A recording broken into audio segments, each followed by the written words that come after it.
Welcome to Blind Bankers of India. The videos uploaded on this channel are recorded for educational purposes. These are specially designed for persons with vision impairment. Press the bell icon to subscribe to our channel. JIIB Paper 2 Accounting and Finance for Bankers, Chapter 19 Depreciation Accounting. Hello friends, this is Dr. Ashwini Kumar Agrawal bringing you the simplified ways to understand accounting. हम समझेंगे कैसे हम accounting को बड़े अच्छे से समझ सकते हैं और JIIB के इस पेपर को आसानी से पराजित कर सकते हैं या जीत सकते हैं. ये कॉन्सेप्ट्स आपके लिए केवल JIIB के लिए नहीं, अन्यथा भी बहुत यूज आएंगे, चाहे प्रमोशन टेस्ट हो, चाहे बैंकिंग में कहीं पर भी काम करते समय. मैं जब इन प्रोग्राम्स को रिकॉर्ड कर रहा हूं, मेरे दिमाग में सबसे महत्वपूर्ण है कि विजुअली इंपेयर्ड पर्संस इसको अच्छे से समझ सकें. सो फ्रेंड्स, हम शुरू करते हैं डेप्रिसिएशन अकाउंटिंग का चैप्टर. फ्रेंड्स, हम समझेंगे डेप्रिसिएशन क्या है, नीड क्या है, कॉजेस क्या है, मेथोडोलॉजी क्या है, last but not the least accounting procedures क्या हैं. बिजनेस के पास जो असेट्स हैं, उन असेट्स का वह यूज करता है जिससे प्रोडक्शन होती है या मार्केटिंग होती है या फिर कोई भी ऐसी सर्विसेज की एक्टिविटी होती है, उससे इन असेट्स की वैल्यू कम होती जाती है. इसी वैल्यू के गिरने को कई कारण हो सकते हैं, हम अकाउंट्स में रिकॉर्ड करते हैं, उसे अंग्रेजी में डेप्रिसिएशन कहा जाता है. डेप्रिसिएशन वो कॉस्ट है किसी असेट की जो कभी भी बिजनेस रिकवर नहीं कर पाता. यूज के साथ साथ उस असेट की वैल्यू गिरती जाती है और अल्टीमेटली राइट ऑफ करना होता है जो भी उसकी स्क्रैप वैल्यू है. ये जो उसके लाइफ टाइम पे यूजेज हो रहा है, जो वैल्यू गिर रही है, उसको डिफरेंट ईयर्स में डिवाइड कर दिया जाता है कैसे, और उसे प्रॉफिट एंड लॉस अकाउंट में चार्ज किया जाता है. इसी प्रोसेस को डेप्रिसिएशन कहा जाता है. किसी भी असेट की वैल्यू जब बहुत कम हो जाती है तो एक साथ ना चार्ज करके उसको ऑपरेटिंग कॉस्ट में लगातार डाल दिया जाता है, जिससे टैक्सेशन मैनेजमेंट बेटर हो सकती है और कॉस्ट का ट्रू रिफ्लेक्शन होता है. Section 2, causes of depreciation. Business में किसी भी असेट की वैल्यू गिरने के जो रीजंस हैं, नंबर 1, यूज के साथ उसके अंदर वियर एंड टियर हो जाता है. नंबर 2, टाइम के साथ उसके अंदर डिजेनरेशन होता है. तीसरा, टाइम के साथ वह ऑब्सोलीट हो जाती है.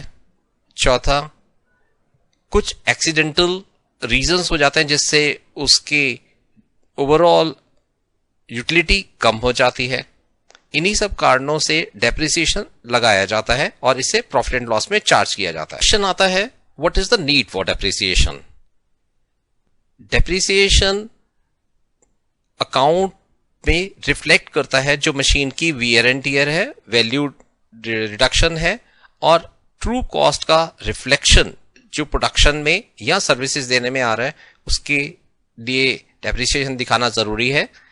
और फाइनल अकाउंट्स में नेट प्रॉफिट की वैल्यू ट्रू रिफ्लेक्शन अगर हमें लेना है तो हमें डेप्रिसिएशन इनकॉर्पोरेट करना होगा ऑपरेटिंग कॉस्ट में. डेप्रिसिएशन रिकॉर्ड करने से एक और लाभ रहता है, अगर हम सिंकिंग फंड मेथड यूज करते हैं तो हम धीरे धीरे एक एक्यूमुलेट कर देते हैं वेल्थ, जिससे कि बिजनेस रिप्लेस कर सकता है. अगर असेट की कॉस्ट बहुत ज्यादा है, उसे रिप्लेसमेंट में कठिनाई कम होती है. क्वेश्चन है, डेप्रिसिएशन के फैक्टर्स क्या हैं, किस बेसिस पे डेप्रिसिएशन लगाया जाना चाहिए. Number 1, cost of purchase. Number 2, scrap value. Number 3, the year of use, कितने साल लगभग जो बिजनेस है वो इस असेट को यूज करेगा. अगर कार ली है तो, या ट्रक लिया है, कुछ बिजनेस को आइडिया होता है कि हम 3 साल बाद ट्रक को बदल देंगे, तो हम डेप्रिसिएशन इस तरह से लगाते हैं कि 3 साल का डेप्रिसिएशन लगाएंगे. अगर ट्रक का यूजेज बिजनेस 3 साल के लिए करता है, किसी मशीन को 5 साल यूज करता है, चाहे उसकी लाइफ 10 साल हो, 5 साल ही यूज करा फिर स्क्रैप पे बेच दिया, तो हम 5 साल का डेप्रिसिएशन ही कंसिडर करेंगे. नेक्स्ट फ्रेंड क्वेश्चन आता है कि डेप्रिसिएशन की अकाउंटिंग रिफ्लेक्शंस कैसे करेंगे, अकाउंटिंग में किस तरह से डेप्रिसिएशन की एंट्रीज की जाएंगी। डेप्रिसिएशन की एंट्री होगी डेप्रिसिएशन डेबिट टू असेट। इस एंट्री के अंदर असेट की वैल्यू कम हो जाएगी और बैलेंस शीट में कम वैल्यू रिफ्लेक्ट होगी, क्योंकि हमने एंट्री पास करी है depreciation account debit to asset. To asset करते क्रेडिट, एसेट को क्रेडिट करते ही उसकी वैल्यू कम हो जाएगी और डेप्रिसिएशन को हम ट्रांसफर कर देंगे प्रॉफिट एंड लॉस अकाउंट में। तो जो एंट्री होगी profit and loss account debit to depreciation. Next second method है depreciation debit to depreciation provision account. इस सिस्टम में depreciation profit and loss account में ट्रांसफर कर देंगे, profit and loss account debit to depreciation, और asset balance sheet में asset की value दिखाई जाएगी एंड प्रोविजन फॉर डेप्रिसिएशन करके उसमें माइनस करा जाएगा। तो रिफ्लेक्शन होगा कि बेसिकली असेट खरीदा कितना गया था और कितनी प्रोविजनिंग हमने डेप्रिसिएशन की अब तक कर दी गई है। नेक्स्ट फ्रेंड्स, हम समझते हैं डेप्रिसिएशन के डिफरेंट मेथड्स जो अडॉप्ट करते हैं डिफरेंट बिजनेसेस, और कोई भी एक मेथड बिजनेस अडॉप्ट कर सकता है। सो फ्रेंड्स, टोटल 5 मेथड्स हैं डेप्रिसिएशन के। पहला straight line method, second written down method, third sinking fund method, fourth life policy method and fifth annuity method. 4 methods और हैं। ये 4 मेथड्स हैं sum of digit method, revaluation method, depletion method and machine hour rate method. JIB के syllabus में सिर्फ पहले 3 ही relevant है और इन्हीं तीनों के ऊपर हम अपने आप को कॉन्सेंट्रेट करेंगे, जेआईबी को ध्यान में रखते हैं, और यही मुख्यतः यूज किए जाते हैं। Next, what is straight line method? Straight line method या रिटन डाउन मेथड में ए फिक्स्ड परसेंटेज से 10% और 20% डिपेंडिंग ऑन द लाइफ। अगर लाइफ 4 साल है तो 25%, अगर लाइफ 5 years है तो 20%, अगर लाइफ 10 years है तो 10% राइट ऑफ किया जाता है एवरी ईयर। इस मेथड में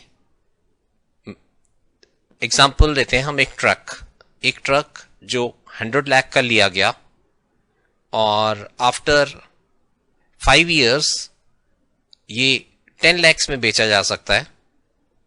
सो 100 lakh minus 10 lakh is 90 lakhs। 90 lakhs का 5 years ड्यूरेशन है, तो 5 years ड्यूरेशन और 20% हर साल स्ट्रेट लाइन मेथड से कर दिया जाएगा डिवाइड। पूरा जो जितना उसका ड्यूरेशन है 90 lakhs को 5 से डिवाइड कर दिया जाएगा और हर साल वो उतना राइट ऑफ कर दिया जाएगा। इसे हम स्ट्रेट लाइन मेथड कहते हैं। एक certain fixed amount is written down every year.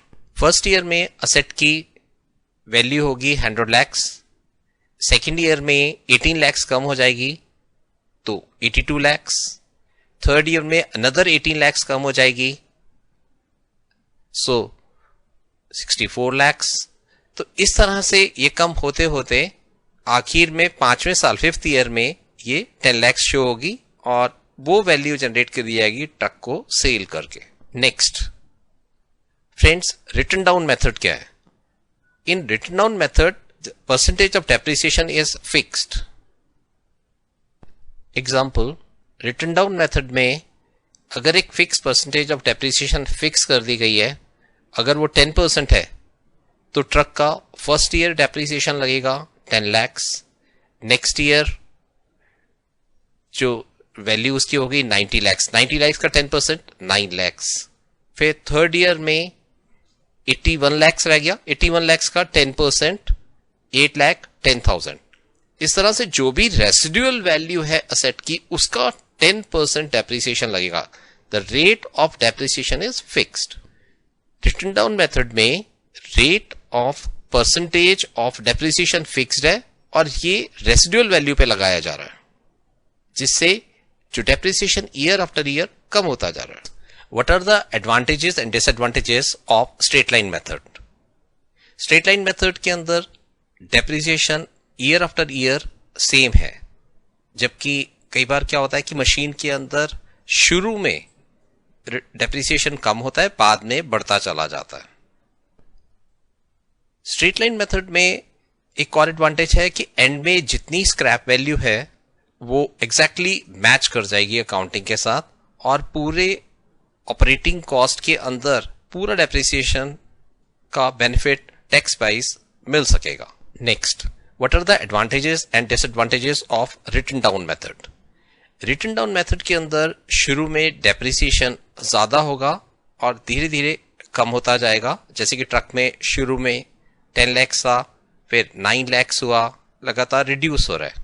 शुरू में डेप्रिसिएशन ज्यादा कॉस्ट में रिफ्लेक्ट होता है, उसके बाद में रिपेयर कॉस्ट बढ़ जाती है, वो प्रॉफिट एंड लॉस में शो होने लगती है। तो इस तरह से टैक्स मैनेजमेंट बेटर हो जाता है और कभी भी इसकी वैल्यू जीरो नहीं होगी, जिससे इसको हमेशा ट्रैक किया जा सकता है। फ्रेंड्स, रिटन डाउन मेथड का जो डिसएडवांटेज है वो कभी जीरो नहीं होती इसकी वैल्यू, और स्क्रैप वैल्यू से इसका कोई लेना देना नहीं है। तो लास्ट ईयर में एकदम उसका ज्यादा इंपैक्ट आता है।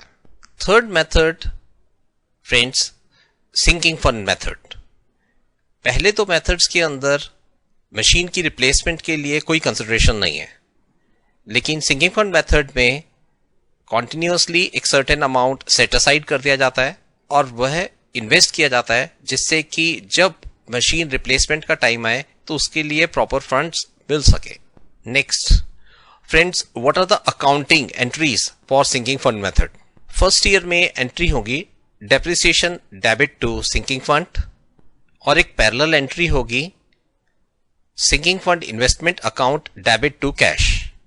Year after year depreciation profit and loss में जाता रहेगा और बैंक का एक सर्टेन परसेंटेज अमाउंट इन्वेस्ट किया जाएगा सिंकिंग फंड इन्वेस्टमेंट के अंदर। फाइनल ईयर में सिंकिंग फंड इन्वेस्टमेंट अकाउंट में एक वेल्थ जनरेट हो जाएगी। जिस ईयर में मशीन रिप्लेसमेंट करनी है उसमें इस इन्वेस्टमेंट को सेल कर दिया जाएगा, तो एंट्री होगी bank account debit to sinking fund investment account.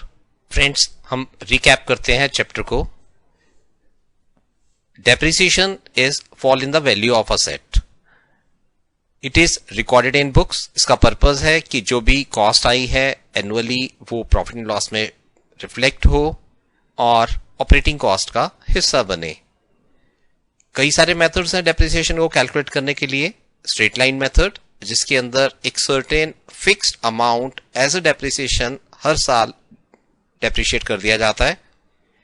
दूसरा है रिटन डाउन मेथड, जिसके अंदर a certain percentage of asset की जो कॉस्ट रिफ्लेक्ट हो रही है बुक वैल्यू, उसका परसेंटेज डेप्रिसिएशन किया जाता है। स्ट्रेट लाइन मेथड के अंदर हर साल डेप्रिसिएशन का सेम रहता है, लेकिन रिटन डाउन मेथड में every year the amount of depreciation reduce होता है। स्ट्रेट लाइन मेथड सिंपल है और स्क्रैप वैल्यू पे पहुंचा देता है, जबकि जो रिटन डाउन मेथड है उसमें शुरू में डेप्रिसिएशन ज्यादा होता है, फिर धीरे धीरे कम होता जाता है, लेकिन ये कॉम्पनसेट करता है जो रिपेयरिंग कॉस्ट सब्सिक्वेंटली होती है। दोनों मिलाकर ऑपरेटिंग कॉस्ट टैक्स मैनेजमेंट में इफेक्टिव हो जाते हैं, लेकिन स्क्रैप वैल्यू कभी भी जीरो नहीं होती, इसलिए इसका ट्रैक रिकॉर्ड रखने में बहुत यूजफुल रहता है। तीसरा मेथड जो हमने स्टडी करा that is sinking fund method. Sinking fund method के अंदर जो भी डेप्रिसिएशन लगाया जा रहा है उसके पैरेलल एक और एंट्रीज की जाती हैं, जहां पर एक certain amount is transfer to sinking fund investment account.